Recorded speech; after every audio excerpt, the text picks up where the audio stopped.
Welcome to the Journos. I'm Peter Martin. I'm delighted to say joining me on today's programme, Hugh McDonald, David McCarthy and Alison McConnell, and there's lots to talk about. Another one bites the dust. Our chairman pulling the trigger too quickly on managers as Malky Mackay becomes the latest casualty up at Ross County. The next EPL deal could actually kill off European competition for the future. We'll discuss whether Amazon are going to come in really big and blow everybody else out of the water. Can you put the top 10 British managers in order after Sir Alex Ferguson? On the basis that I've got him at number one. Some people might have him further down. We're about to find out. Usually you can just do this off the top of your head, but everybody's brought notes. Also, how do we change the balance of power in Scottish football to create more competition for Celtic and Rangers? Is it ever going to happen? Are we ever going to see anyone other than the big two win the league? It's 1984-85 season, the last time anyone out with Celtic and Rangers won the league, and that was of course Aberdeen under Sir Alex Ferguson. So that's just a few of the topics you might want to offer your tuppence worth as well. You can do in the comments section. Don't forget to hit the subscribe button on our YouTube channel, and thank you to so many of you for the fantastic support we are receiving across all our platforms. So let's get into it.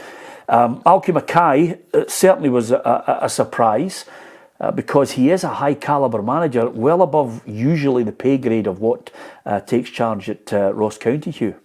I was genuinely surprised. That's the phrase to use. I didn't see him in any danger at all. Always thought he had a very good working relationship with the McGregors up there. I thought the club's very stable in so many ways. I know where they are in the league and I know where they are in results. But many times, if you brought Malky Mackay up this morning to me without, saying, he was getting sacked, we would say, what job is he linked with now? Because he was linked with several jobs of not just in Scotland but in England too. But the trigger's been pulled and off he goes. Sometimes you have to, especially with the train stopping at the station, David, is know when to get off and get onto another platform. And I think that was the biggest problem. He had a good period with Ross County. There was a sniff of Dundee United. There was a sniff of Hibs. He should have jumped. Yeah, I think that when somebody's stock is high, then that's the time to go. And to be fair, he is, as you've already said, he's a high calibre manager. You've got to wonder, who can Ross County get in there that will do a better job than Malky Mackay?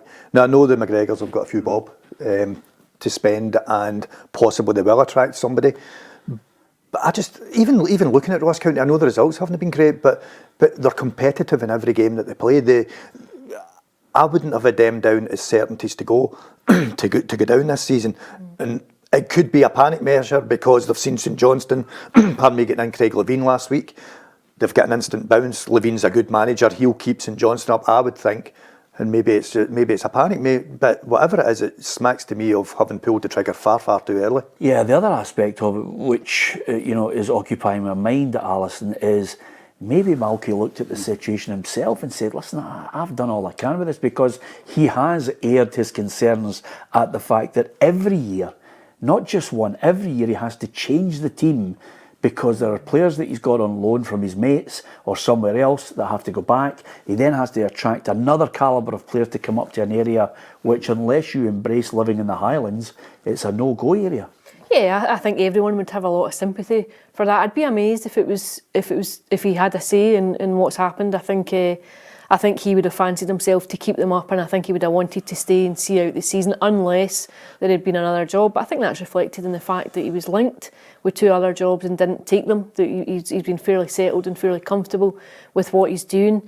I think it gives St Johnstone a real headache. I think finding in a replacement of similar calibre in terms of quality, of managerial skills and nous and contacts.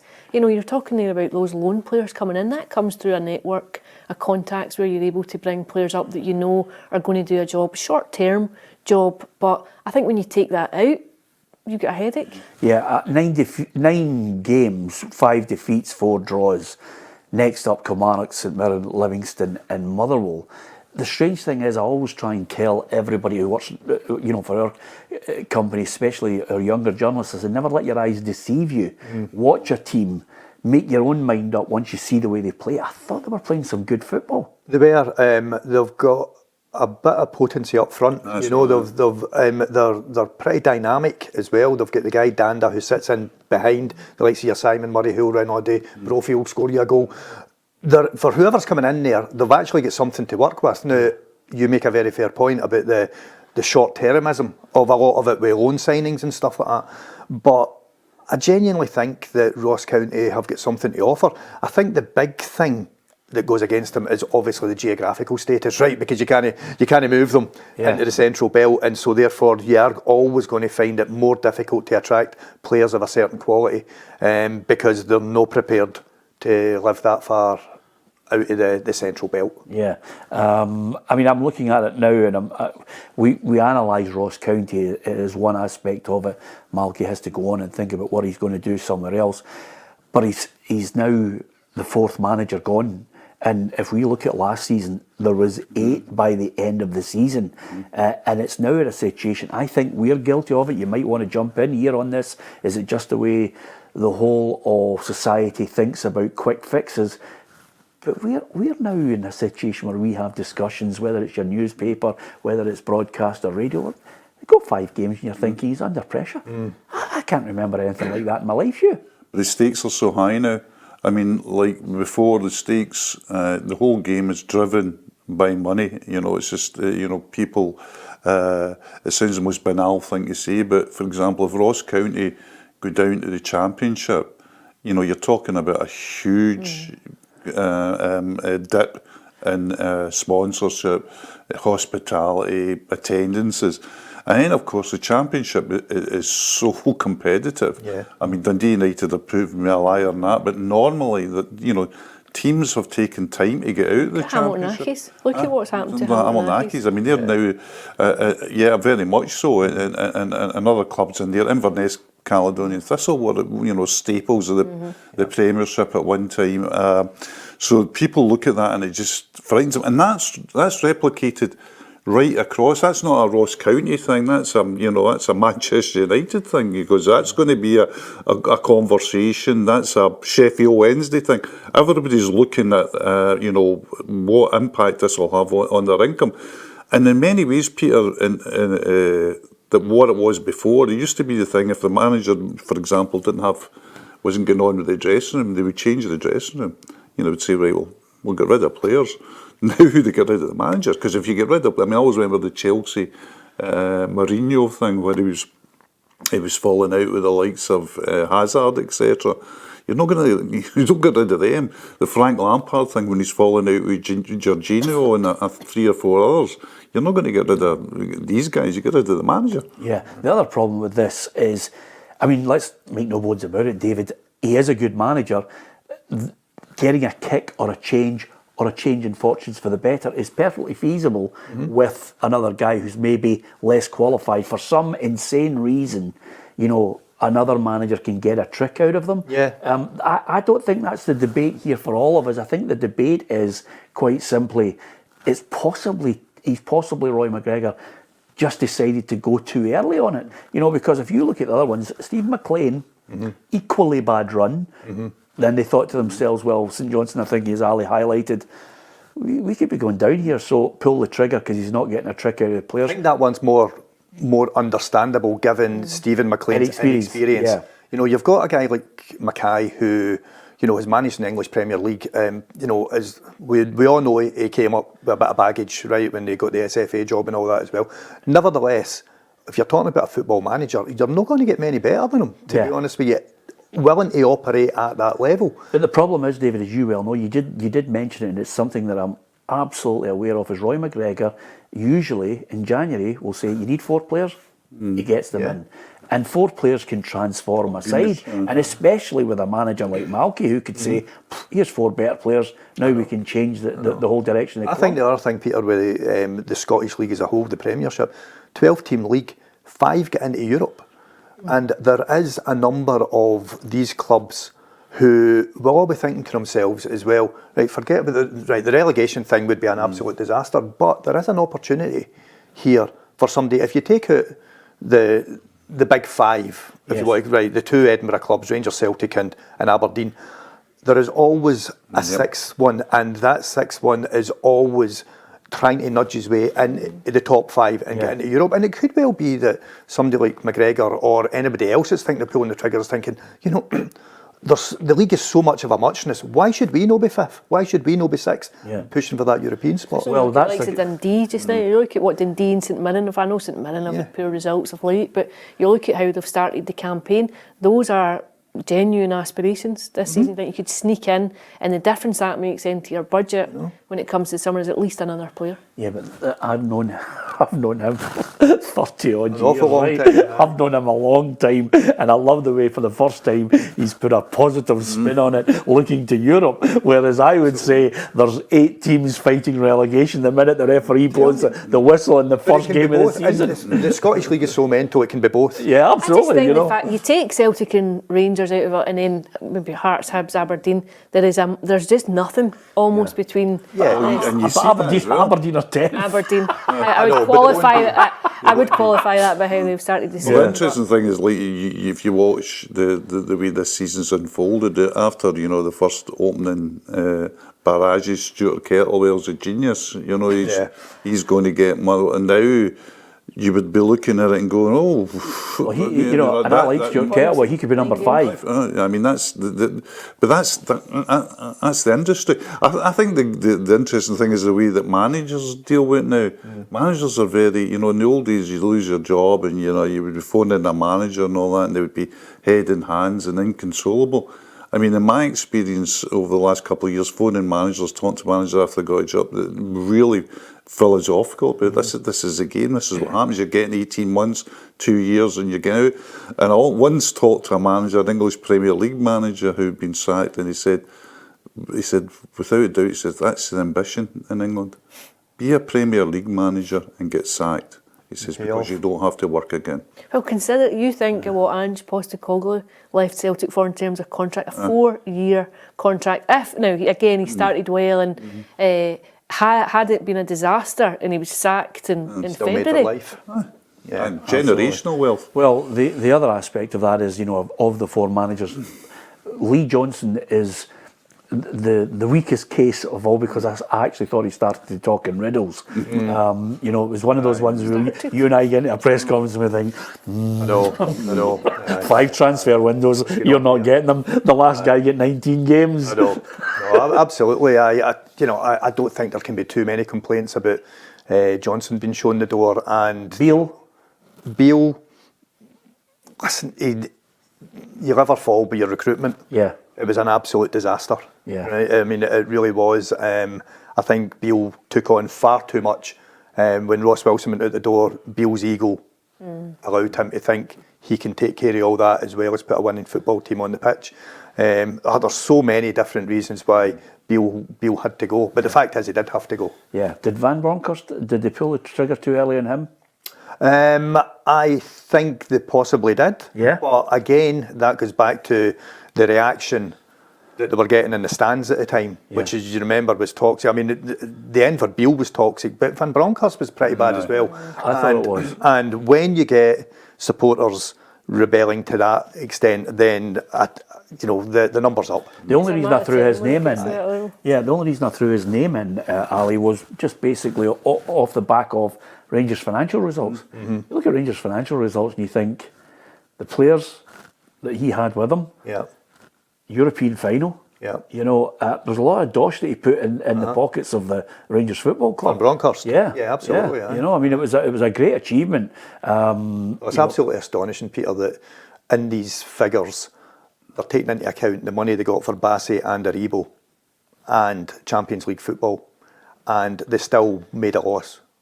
The 252,000 profit, you can forget that. They made a loss of 4.1 million. Yes. And the fact is that they sold these players for the best part of 30 million and they still made a loss of 4.1 million. The recruitment has been absolutely ridiculous. And guys like Dessers and Lammers are of an age as well that you can't sell them on. Yeah, absolutely. And that in turn is where the chairman sometimes, even in a huge situation like Rangers and what's at stake, down to a Ross County where the figures are far less, but the implications of losing even more money prompts you to pull the trigger. We live in different times. Managers lose their jobs. So who's going to get that job? Only time will tell. But their second bottom in goal difference. I'm with you in this, Cam. I still don't think they'll be relegated. The St Johnstone factor is interesting in it, Hugh, because of, I think Levine, like David, will get them away. I think, Livingston are gone. Yeah, well, I mean, you know me, every year I said Livingston are going on the sheer basis of you just on predicting it in budgets. I think it's a good way to predict football is budgets. I really do. It's quite simple because it tends to work out that way. Look, every now and again you'll get a team that outpunches the budget. But that's been Livingston. I mean, Martindale's outpunched the budget spectacularly every year. Not just getting them into top contentions for top sixes, and eventually that's got to run out. Eventually you just. Well, as Ali said, it ran out with Hamilton, didn't it? I mean, that was. We had predicted them for 8 out of the 9 years to go. The 1 year you never do it. Exactly. It's like, if you talk to Donald Finlay at Cowdenbeath, you say, what are you doing down in the Lowland League? And he says, well, it wasn't just one season. We diced with death season after season after season, in playoffs, just out of playoffs. Then one season you just get done. You just get caught because that's who you are. Yeah. You're a team that fights it. And I think Livingston, I was really worried about St Johnstone because I thought, I watched quite a bit of St Johnstone and I thought they looked rudderless. They just looked like a team who were free falling out of the league. That's the kind of different. Like, I don't think that they've got a great squad, but they've got a really good manager. Levine's a good manager, an experienced manager. Whereas Ross County, I think have got a better squad. But are they going to? Who they bring in is going to be absolutely vital, because if they bring in a manager that's no up to it, then they could still go down. Whereas I do think St Johnstone, I think Levine will keep St Johnstone in the league. Yeah, absolutely. He's also good for copy, isn't he? That's brilliant. He's quite quiet that first day, unveiling. Don't worry. That'll come. Sooner or later, the rods will be pulled out there and they just can't resist. But the interesting thing about Levine is, I would say, who would be a manager, which is the most daft thing. There's a queue for any managerial job. If you had the Glen Afton job, there'd be a queue right round the block for it, because there's so many coaches. But I saw Levine at Brechin, where he was kind of like an ambassador, a consultant, and I went up for a game, and I was amazed by him that day, because he was so relaxed, and laughing and sitting and talking away about Andy Kirk and how he was enjoying this game and he was working for good people and the club was doing this and that. And I thought, he's changed, he's settled. He'll no need to come back. As soon as you get the first chance, they're in. Well, you mentioned Andy Kirk, though. I mean, that's also pretty astute, because by all accounts, Andy Kirk's a top-notch coach. And so if Craig's going to let him get on with the day-to-day, then that makes sense as well, doesn't it? Yeah, let's not be buying into anybody who's a top coach and then all of a sudden they take credit for it, because that's how Beale got the job, and look what happened there. Anyway, it's always a good banter about who's going to get. I don't see Neil Lennon just out of I don't see that. He'll be quoted. You would know. He would quote. Well, if he is taking the job, he's leaving a big club to go to a smaller club. That's all I'm saying to you, David. That's right. You would have to go up the road with him. Well, the other thing about it is he's out of the Christmas party. He's out of the Christmas. That's right. So I can't see him I'm taking sure he could arrange to take it in January. Yeah. Bad shout, actually. I'll speak to him about that We're all Monday. just recovering from the Christmas party in January. Anyway, who gets it? Who knows? And as you say, it's going to have to be somebody who can hit the ground running. Yep. At least they will have a January transfer window. But I think there's more layers to that story as it unfolds. But nevertheless, we move on to another topic, which again is financial implications for everyone on a larger scale. Because I was looking at the story on Amazon, set to go in with a real, fight to get the majority of the deal that's on offer for the new EPL rights. Now, the last one was £5 billion pounds plus, and it was shared across Sky, BT, Amazon, and BBC. But I think they're looking to go big style on this, and if they do go above 5 billion, which I expect them to, whether there's a carve up on the other deals lower, less packages, it's still going to be a humongous amount of money to the most popular league in the world. And I think it creates such a huge, huge imbalance. And English football's always managed to do that. David, you look back to the £1 million transfer of Trevor Francis. At that point, when they signed Trevor Francis for £1 million, English football was dominating Europe. From 77 onwards to 84. English football had mastered how to play it, were winning it, or were in finals. Now, financially, I think this really creates a dangerous precedent for the rest of Europe, because Real Madrid are literally selling the crown jewels. They have taken on at an AGM in the last week an agreement to take a £370 million loan. They're trying to sell rights to the stadium. They've sold revenue rights for the new stadium already, and they're in a situation where they're so much in debt. They've also sold 25 years of television rights. So they are, they're up to their eyes in debt just to try and keep pace with this Real Madrid or the special club. Barcelona last year, 1.5 billion in debt. And they're no longer taking the route of we'll not have any shirt sponsors. They would have 9 shirt sponsors if they thought they could write off the debt. So not only them, but you look at the other clubs, the Bayern Munichs of the world, Dutch football to a lesser extent, but of the big 5, they're going to be hard pressed to compete with them. West Ham won the Conference League, the Europa League final. Manchester United have been in it in the last 3 or 4 years. The Champions League final.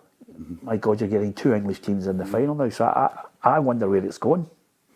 I think the interesting bit is why the Europe wanted a European Super League, and it was because teams, particularly the La Liga, top two teams in the La Liga, saw what English clubs were getting in terms of revenue from television, like basically 100 odd million a year if you're Bournemouth, never mind if you're Man United or Man City, and say, God, we've got to change this.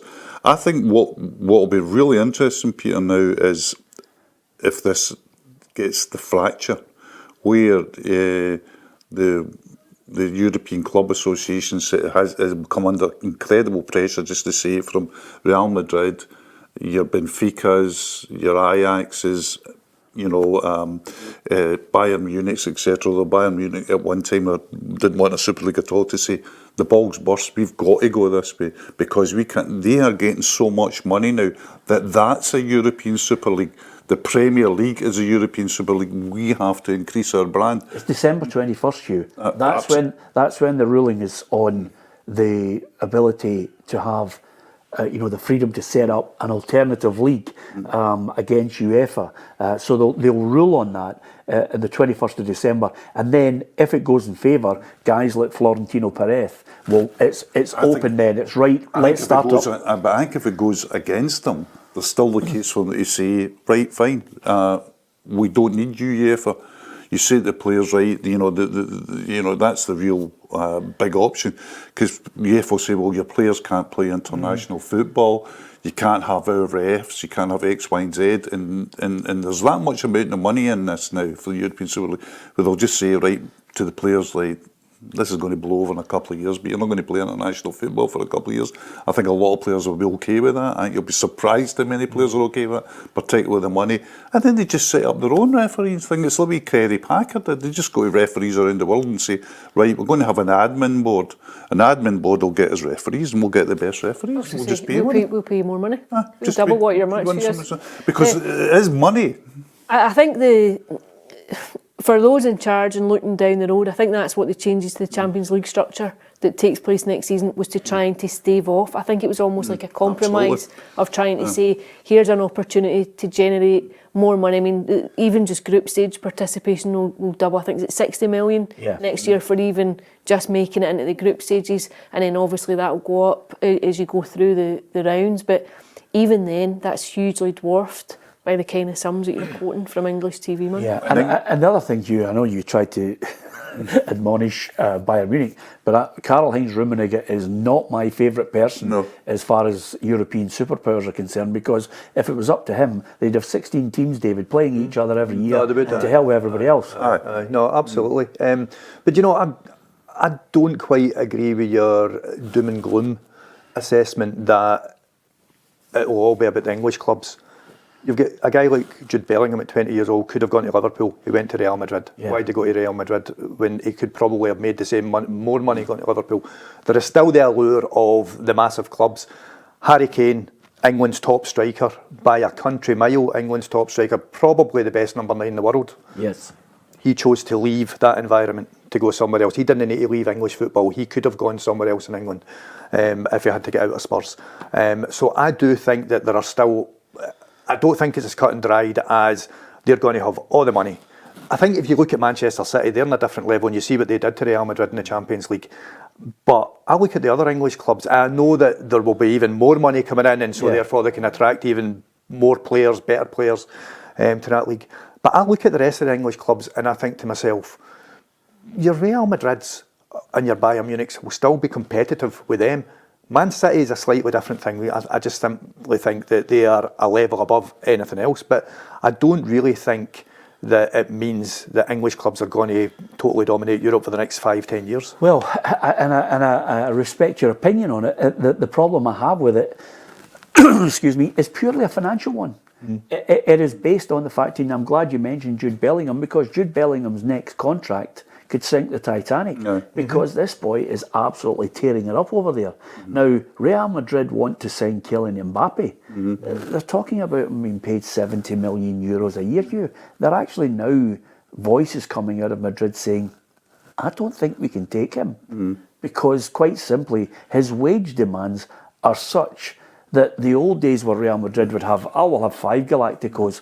They're now in a situation where they're saying to themselves, well, let's wait and see how this all pans out. And if you suddenly get to a situation at the end of next season, by the way, Amazon, boom, 6 billion, 7 billion, they can go and attract people, they can change their lives, they can do what Saudi Arabia is doing for the twilight players, but for the really good ones. It's only a financial argument. I think David's point on the Bayern Munichs and the Real Madrids of the world who still want to compete, the Barcelonas, yes, they will, but at what cost?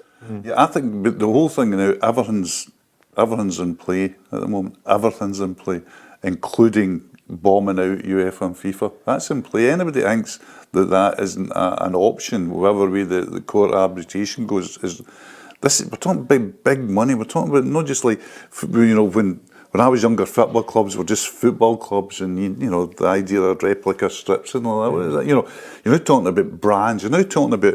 I mean, I went to the World Cup in Qatar, and I was amazed at how many Indians were there.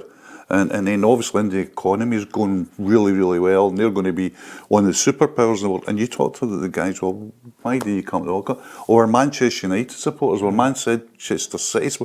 Not everything was the English Premier League. Yeah. And what's that market like? Hundreds of millions of people. Yeah. What's the Chinese market?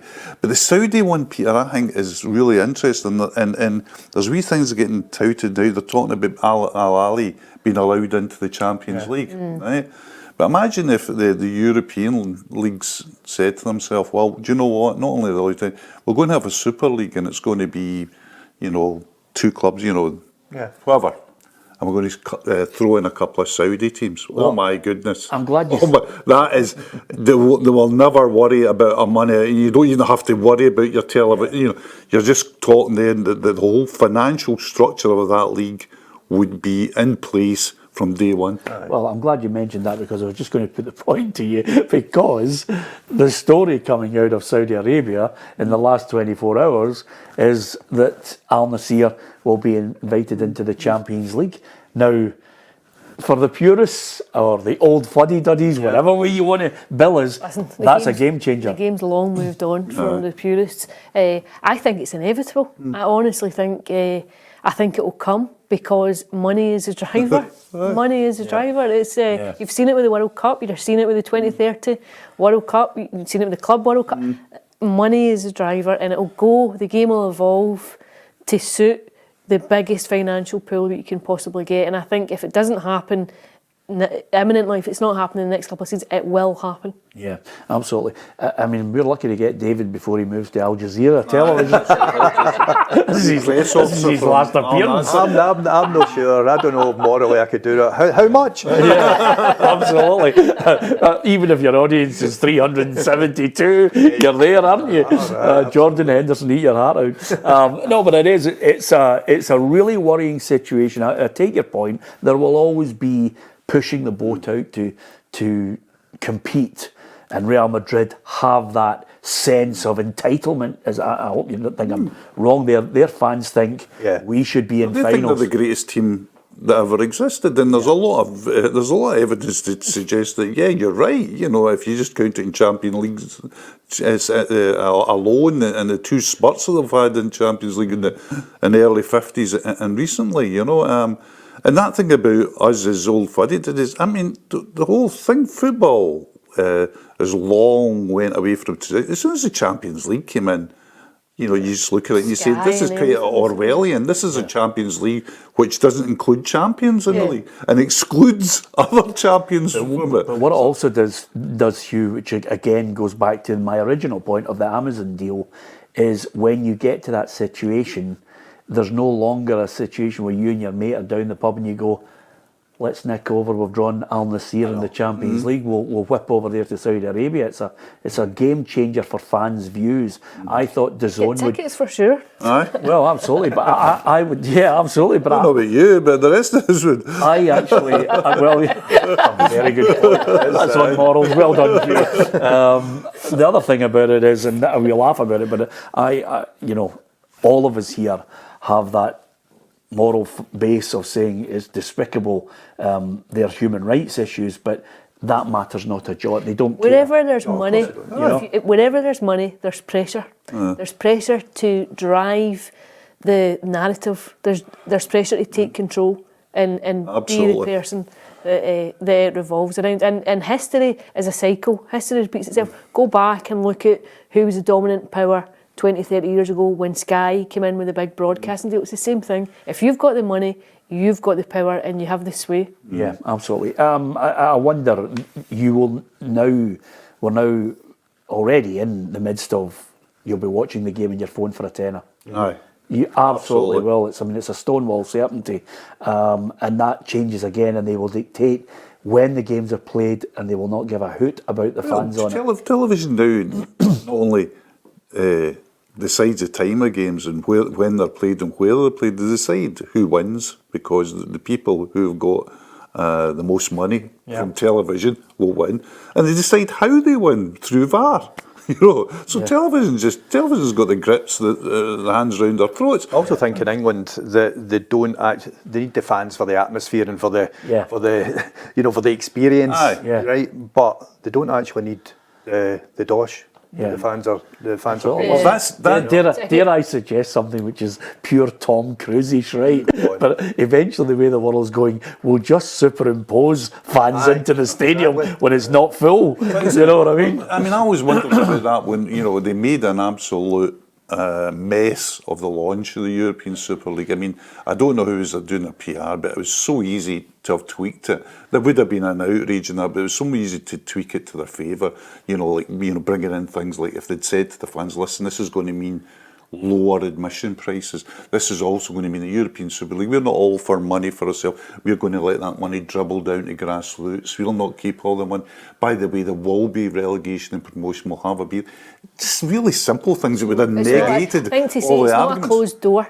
This isn't. I think that was our fundamental. Another thing we'd say to fans, listen, we'll back you. We'll because of the money that's coming in from television, we'll pass that on to you. Yeah. It was so simple. I don't know why and how the people who got that contract got it, because it was an amazing mess they made of it. But it's going to come, because that's the way it happens. Yeah, absolutely. Okay, we'll wait and see how it all develops. Top 10 British managers of all time. Now, before we start, But who says Fergie's not number one? Make a case. Fergie says he's not number one. Yeah. He says he would have been delighted all his life the actual quote was, been delighted all my life to be number 2 to Jacques Stein. quote unquote. Right, which is absolutely fantastic. What a great line from him, but that's not necessarily set in stone.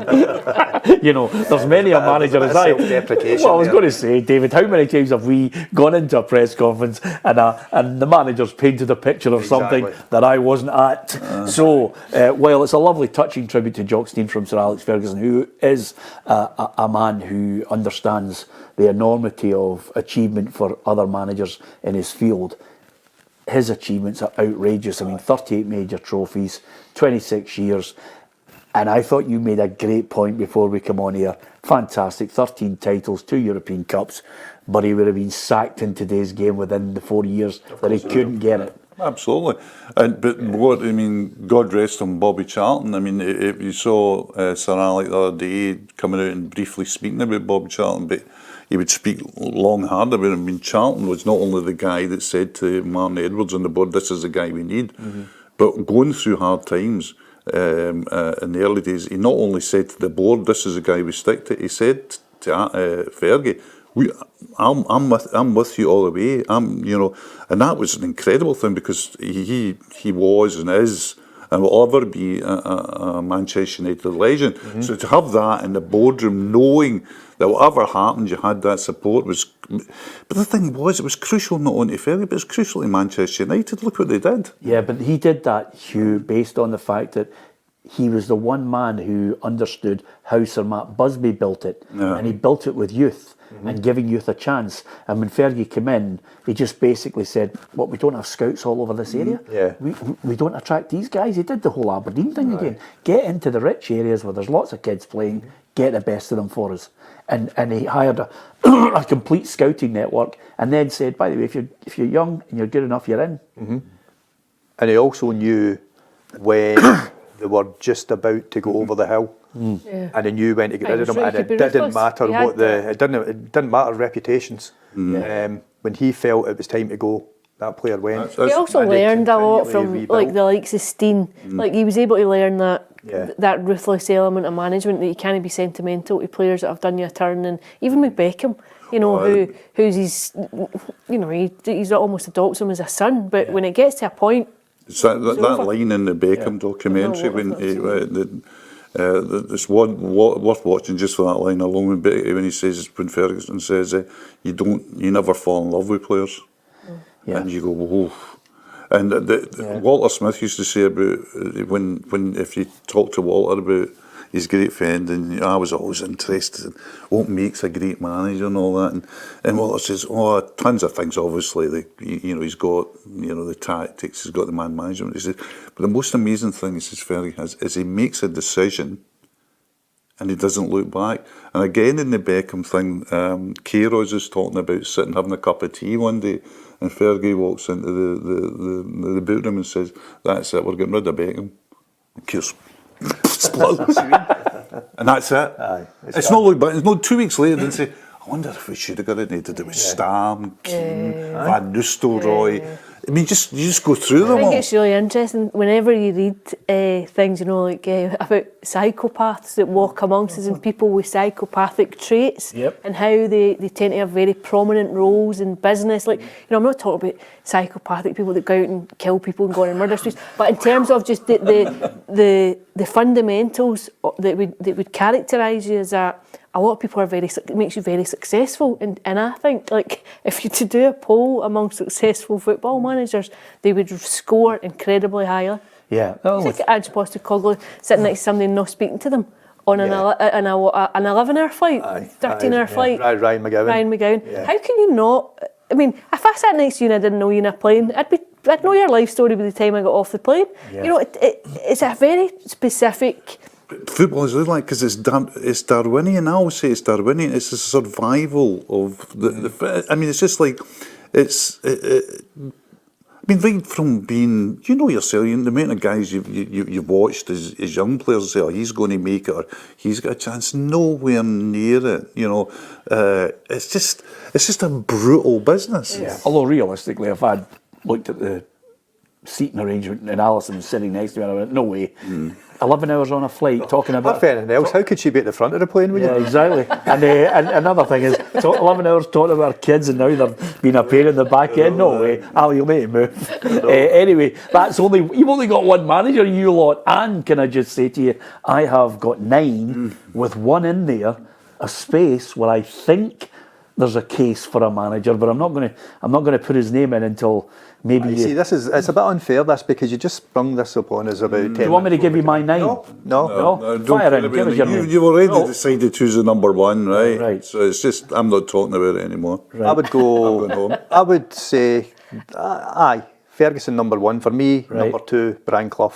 I think Have there's an won the argument. European Cup twice with a team Provincial. of Nottingham Forest size. Absolutely astonishing achievement. And he displays a few of the traits, Alison, that you were talking about a few minutes ago. Yeah. And I'm sure you remember, Peter, the wonderful afternoon we both spent with him. What a day that was. What a day. What a day. I'll never What- forget your phone call. Can I come? Okay. Absolutely superb. And he was wonderful that day, despite the fact that he was 66 years old at that point, and he'd obviously was out with the managerial game. But his achievement was, I think, as years go by, these achievements tend to be kind of diluted by, I hate to say, the younger generation, but that was an absolutely astonishing feat that he. Absolutely. And he could also- have done it with Derby County He as could well. have done, I was Derby gonna County were Yeah. robbed in the semi-finals. semi-final, The referee was later. The referee was later done for taking bribes. Yeah. So I mean, Derby, he could have done it with Derby County as well. Yeah. And people will say, "Oh, well, what was European football like?" European football, Italian league was really strong. Liverpool, I mean, were a terrific team at the time. So yeah, I take it. And I think the way that the other thing is Clough's got a great legacy as well, because he seeped down to, like your O'Neills and others, his style of management. Is Clough? I haven't got them in any order. I've just put 10 of them, but with one space in there that I think I'm going to put a case for. But is Clough number 2? Steen's number 2 for me. Yeah, I would be between. I don't know. I might have Bill Shankly as number 2, Yeah. possibly. Although I think Steen's achievements, particularly the fact that he should have won a second European, obviously underestimated. I think winning the Final- first European Cup is enough to put him there, because people forget how big that was. I mean, the only teams that had won the European Cup before that had been Real Madrid, Benfica and Inter. So, I mean, to be a Northern European team to win the European, I mean, he's winning it before an English team, a German team, a Dutch A team. group of Scottish players. Like so, group of 11. By the way, 9 out of that 11, 10 out of that 11 being players who had chronically underperformed for Celtic. Yeah. I mean, he didn't need great deals of money to change it around. It's such a tight call, and I'm a huge Clough fan. I think it's really, really tough because of the strength of English football at the time. For him to actually come out of the lower division and blow Liverpool out in the first round of the tournament was unbelievable as well. And again, it wasn't as if it was just, he just hit a rich vein with lovely players. He knew a player, and he knew them. And at Derby, and he may well have had that ruthless, psychotic attitude to it. He also had the most irrational view on players and conduct and training regimes a lot. But there was something about him and Taylor in that mix. And I think Taylor, the only thing that sways me to Steen is I think Taylor's part with Clough was underestimated. Oh, absolutely. Oh, yeah. You know what I mean? It was huge. It's very difficult to separate them, 2 and 3. Alison's point with regards to Bill Shankly is because he transformed Liverpool. And although Bob Paisley, really, who will undoubtedly be in year 10, picks up the baton, Shankly totally and utterly not only transformed the club, but just built a side that was on the cusp of just dominating. Well, they were a middle of the old second division side when he came in, wasn't he? Weren't they, Liverpool? And yeah, you're right, he built the foundations. There's been so many, and funnily enough, just doing this makes you realise how many good Scots know. Because, you know, I mean, Sir Matt Busby, Yeah. you know, how could he not be in any top 10? I know. Given that he built the Manchester United that Fergie eventually went on and took to another level, but given where he was and his team in 1958, which would probably have won the European Cup. I agree with you. Right. So, you know, you're Duncan Edwards and you know, of that ilk. And to have suffered that tragedy, almost lost his own life in it, came back and built a team to win the European Cup 10 years later, obviously following in Celtic's footsteps. But Matt Busby has to be right up there as well. Yeah. See, what you had in those days as well, you had managers, like, we're not talking, it'll never happen again, by the way, because the way clubs are set up are completely different. But you had managers then that built clubs, not teams. You know, you're talking about, and that's a great thing about Shankly. Shankly's taken Liverpool, they're a duck egg team, and now, you know, 60, 70 years on, they're an institute. It's all because of Shankly. Yeah. People forget how poor Manchester United were in the early 50s, and I mean, how many titles they'd won before. I think Manchester United before Busby and Fergie came along had won, I think, 2 league titles in their history. Right. So we're talking about a small club, now a behemoth. Yeah. We're talking about Steen with Celtic, you know, building a club that goes on. It didn't happen so much with Clough for other reasons, but what he did at the time. But Celtic hadn't won anything before Steen got there That's for about 7 or 8 years. and that was a wasn't great it? thing about Yeah, Steen, before because that in I say, without, I mean, Ronnie Simpson, Bertie Alden, and Willie Wallace had been added to the team, but and Steen added them, not Simpson, but he did add Wallace. There wasn't a great thing. He just changed the dynamic there. But I agree so much with Busby. You know, What about Paisley? Paisley very much so, because Paisley was actually a more successful manager than Bill Shankly. Yeah. He was the first one to win Liverpool a European Cup. Yeah, but I'd love to, you know, a lot of them speak so highly of him, but I'd love to know what, in effect, was the real master of his qualities. What was his real qualities? Because if you speak to the players, you know, he was a man of few words. Yeah. You know, they were able to buy the best players. But could it come down to the old word that we always use, recruitment? You know, I mean, Yeah. you've got Kevin Keegan going not over the hill at all, because he moved on to Hamburg, didn't he? Yeah. But then they brought in the main man, didn't they? Yeah. You know, to replace him, and you know, Dalglish came in, and so he always knew. Yeah. He always knew where to improve the team. But by the way, David, and this is an interesting point here, if it had not been for the European ban, Dalglish could have been in this list. I was Because his team that he built with terrific Liverpool was outrageous. Yeah. I mean, for Sir Tom Finney to say it's the best football he's ever seen when he watched Liverpool dismantle Nottingham Forest by 5-1. Great team. Incredible. The interesting thing about Shankly and Paisley is the way that Liverpool, the style was imposed, which was just pass it to a red shirt and move. That's all Paisley used to say. Pass it to a red shirt and move. And it sounds really simple. He had this really simplistic attitude. He bought winners. He bought people that. There's 2 stories I always think about Paisley, was that they signed Souness for big money in those days from Middlesbrough, and Souness is just training all week, and then he goes up and he looks at it and he's on the team sheet. And nobody's talked about where he's going to play. And so he goes to Ronnie Moran and says, well, where do you want me to play? And Moran shouts to Paisley, hey, we just paid 400,000 for a guy and he doesn't know where he's going to play, you know, taking the mickey out of him, you know. Yeah. Just go and do what Page did do. Yes. Things like as well, Rush, I always talk to Rush about Dalglish and how, you know, the way the Liverpool dressing room ran. And he says Shankly stayed away from it and the players ran it, and Paisley stayed away with it, because Paisley knew the simplicity of saying to them, you sort things out in the park.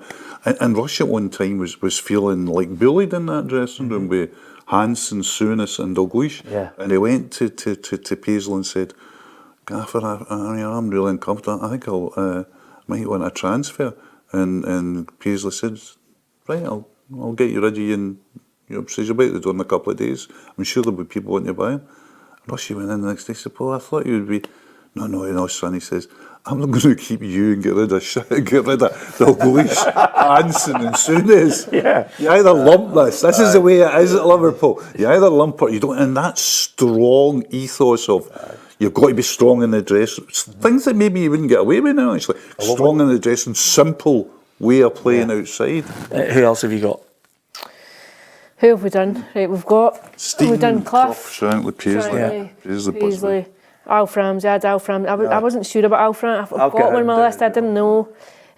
Busby, we've done Busby. Shankly, I can't even read more now. Bobby Robson. I've got Bobby Robson on my list. Yeah, Bobby Robson for me is a stonewaller. Yeah. I loved him as a manager. Yeah, me too. And then his time at Barcelona as well. I think he deserves to be up there with in that kind of company. I've got one that's Left field. well, I don't think he is out of left field because I think he should be in. But if you're talking all-time British managers, Jim McLean. I've got Jim McLean as well. I've got So Jim there we go. McLean. So it wasn't left field at all. I've got Jim centre McLean. midfield. Well, I'll give you a recurring theme. Yeah. He was cheated out of a European Cup final place Yeah, by Roma. Absolutely. But by the same token, I'm going to throw one in here that might throw you all out of left field. Is there a case for Walter Smith? I've got a question He's mark in as next to well. Walter Smith. I've looked here at number 7. I'm saying to myself, is there a case for Walter Smith? And people go, wait a minute. He was able to buy the best players at the time when only Aberdeen were their competitors, not Celtic. That's right. Now, but my stronger case for Walter Smith is because of the second period. Absolutely. Where he got them to a European final. And by the way, that was a team of misfits. But when he if you got, look at the lineup, Yeah. that day, then Aye. that was astonishing.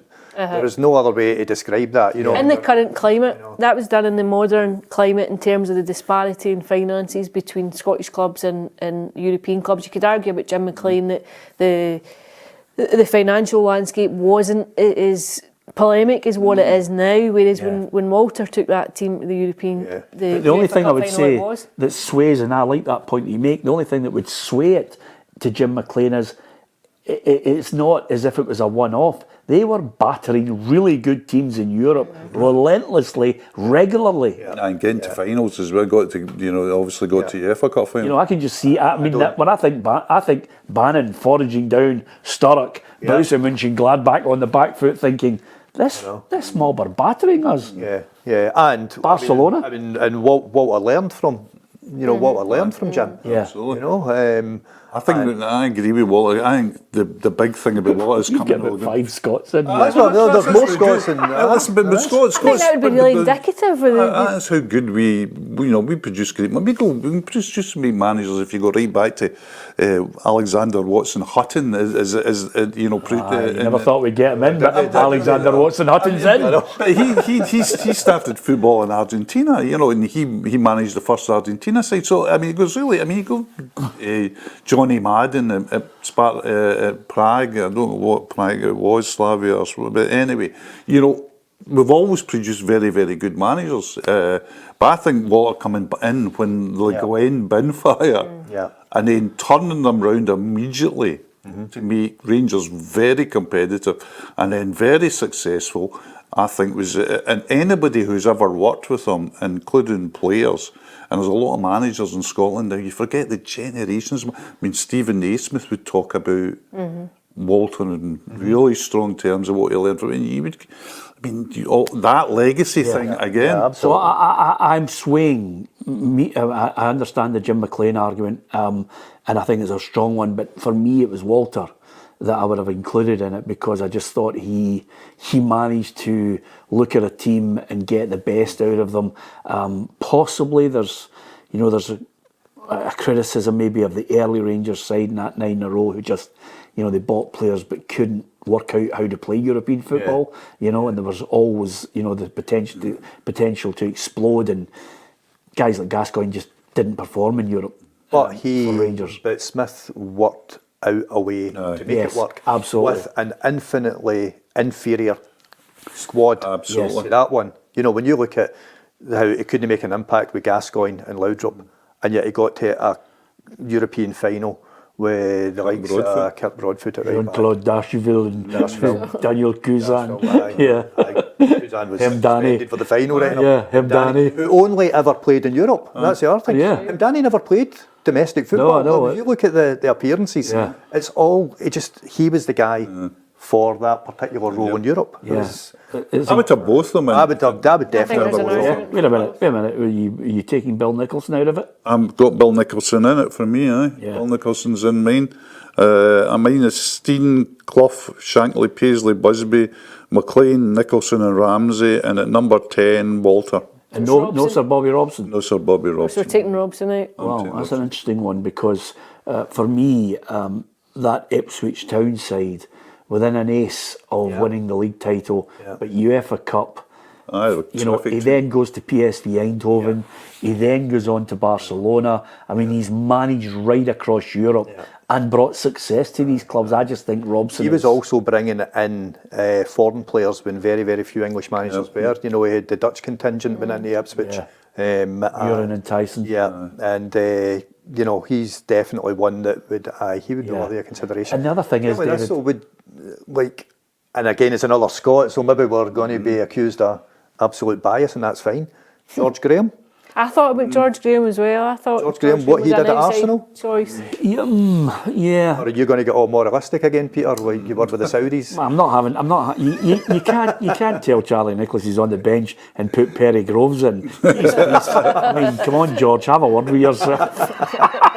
I never forgave him for that. Clearly. Yes, absolutely. No, I'm not having George Graham. No, you're no, not. no, I think definitely not. George Graham's a shout. I think Top 20 maybe, but not top 10. My so. God, Robson's outrageous. Bill Nicholson won the first European trophy. And won the first and won the double. And the double, you know, I mean, this is, I mean, I've left a space just basically because I think Walter deserves. Well, that's where I left. Walter deserves a space in it, but I'm not having George Graham in the top 10. No, he's worthy of no discussion. disrespect to George, but it's. And it's Peter's ball, so he's not in the top 10. No, because by the way, listen, He did win the double, didn't he? I was going to say, listen, the last As a player time, as well. see, about 10 years ago when we started this company, I had to fight tooth and nail for the greatest ever Scottish 11. He didn't have John Robertson in it. I had a full-scale argument with him on a programme about John Robertson and Nottingham Forest should be in the top 11 Scots of all I think time. he would probably have to be. Wouldn't he? Yeah. Now, it depends. Are you talking though about, and I know it's a completely different tangent that we're going down here, but are you talking about positionally or just the 11 best Scottish No, in a players? position. In their positions. Yeah. But, by the way, with all due respect, even if it was the 11 best Scottish players, Aye. he's got to be in it. I mean, he's a genius. He was. I mean, he was an absolute 5 yards. He could beat anybody. 20 yards, you'd need to get him into a wheelchair and then roll him along. But he was phenomenal. You know, right about but at the same time, are you putting George Graham in at the expense of No, I'm Watson? not putting No. no. I'm just saying he's worth of It's an So I consideration. never browbeated you into after all. I was the same. He was amongst my considerations. Worth of But it was a brilliant noise up from you. Well done. I knew you were going to start. He's a in fight. mine. Is he? Aye, because I'm not, I couldn't think of 10. Right. That's a good enough reason, David. If you can't think of it, just fire somebody in as a late addition. Exactly. Well, listen, I mean, by the way, we've got 3 minutes to solve who can compete with Celtic and Rangers. Well, I think it's we've quite got easy. another programme. Aye, well, that's... Honestly, do you know what the only two topics that we've never been able to get a long period of transgender in sport, which every journalist who came in said, don't get me in that programme. And this one, which is, we'll talk about it another time on the programme, but an absolute joy to have you in, David. It's been great being here. We've rolled over the years right across so many grounds and watched some great teams and managers, but that was a good 10. It is a good 10, isn't it? But another thing about managers as well is forgotten managers that people tell you, not deserve to be in the top 10, but are really like, I mean, people say a lot of time that Eddie Turnbull, was probably the best coach in Scottish football ever. Even people that worked with Steen and Turnbull say Turnbull was maybe the shrewder coach. I mean, that's what they're saying. So there's people that you forget down the years that have been, terrific coaches. I mean, they talk about in England as well, one of the great coaches, he didn't quite make a manager, would be Don Howe. Because wherever Don Howe went, people took him. Yeah. He was a great number 2, wasn't he? Ray Harford, who was Kenny's number 2 at Blackburn when they won the league, he was looked upon as you're not going to put him in the top 10, but he was looked upon as one of these great coaches. Yeah, but not quite the manager. No, and not a manager. Yeah, perhaps. absolutely. If England, and with the squad that they've got, it could happen, were to win a major trophy. Would Southgate get in that top 10? Absolutely. You've got to put him in it, because you look at them getting to a final, they're in a whisker. They're within a whisker of winning it. So if he wins a World Cup, he'll be in there. Definitely. They've got a right good chance at the European I think Championship. they've got a favourite, scarily good chance. Hey, with a minute left, let's not be opening up debate again, by the way, you know. This is... What I would say there, Peter, just finally on this, I think it's testament to the Scotland managers and our Scottish managers that there are so many in there, and I don't think that's us being biased. I genuinely think that we have produced some absolutely phenomenal managers over You know the what we years. need to do? We need to get you back here, and then we'll get 3 of the guys that I played against in the English football writers, and let's have a right good ding-dong battle with them. It would be brilliant. We just battle them again. Yeah, absolutely. We would, with a few people who'd be changed out of the team, may I add. But nevertheless, great to have the chat. Hopefully you enjoyed it. Give us your comments about the managers and the other topics we were discussing. As ever, the Journos, always some hot debate. Some you win, some you lose. Thanks to Hugh McDonald. Great to have David McCarthy with us and Alison McConnell. Hit the subscribe button on our YouTube channel if you want to join the football family. And right across our social media, you'll be able to get all the latest breaking news if you download the app. And over and above that, there are so many other programmes from Straight Talk. This week is someone that I think you'll enjoy, Bobby Bluebell, of the Bluebells fame. Sat down with him, talk music. There's politicians, there's entertainers, there's legendary footballers coming. There's lots of special stuff for you to enjoy, as well as the football show with Neil Lennon and Lee McCulloch, as well as Ruffy and Tam McManus. Thank you very much for listening and watching.